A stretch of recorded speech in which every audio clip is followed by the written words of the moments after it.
So you can't refute us theologically, so you try and attack us morally with this. Well, I can refute that many ways.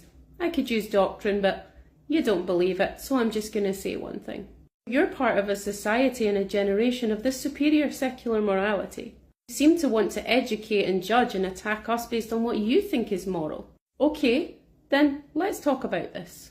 You are part of a society and a generation that has enforced and encouraged the 5 things that destroy: alcohol, drugs, sexual immorality, gambling, and interest. All of which Islam forbids. But let's see where your morality fits in here. Drugs and alcohol are killing 5 million people every single year, 3 million men globally. Alcoholism is destroying not only the family, but entire generations of people. Illegal drugs, legal drugs, you know where I'm going with this. Sexual immorality, need I say more? It's okay for you to have side chicks, but God forbid our men take a second wife. Single mothers, underage pregnancies, you get the drift. Oh, and furthermore, the reductionist beauty in society isn't no longer about interior beauty, but exterior, or rather, the posterior.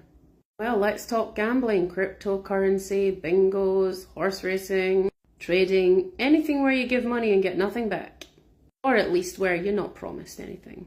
Talk less of the people that have gambling addictions globally, which is at least 17%, and that's people that's throwing the money away that's supposed to care and feed their families. Interest, well, need I say more? Governments run on it, and, well, mortgages, credit cards, you get the drift.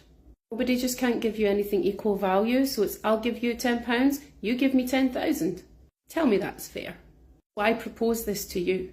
Unless you've turned your home into a rehabilitation centre for drug addicts and alcoholics, unless you've never touched a drop of alcohol or become so drunk in all your life, unless you yourself have never slept with anyone outside marriage or you're completely celibate, unless your immediate family are completely modest, dress and in actions, unless your children are protected from the indoctrination of entertainment, unless you're leading the fight that's causing the mental health crisis where people are identifying as plants, unless you've never had any debt, any mortgage, any credit card, none of that, and unless you don't pay into that, or you aren't the epitome in your society, or you're not trying to fix your society of these 5 things, then it's not in your place.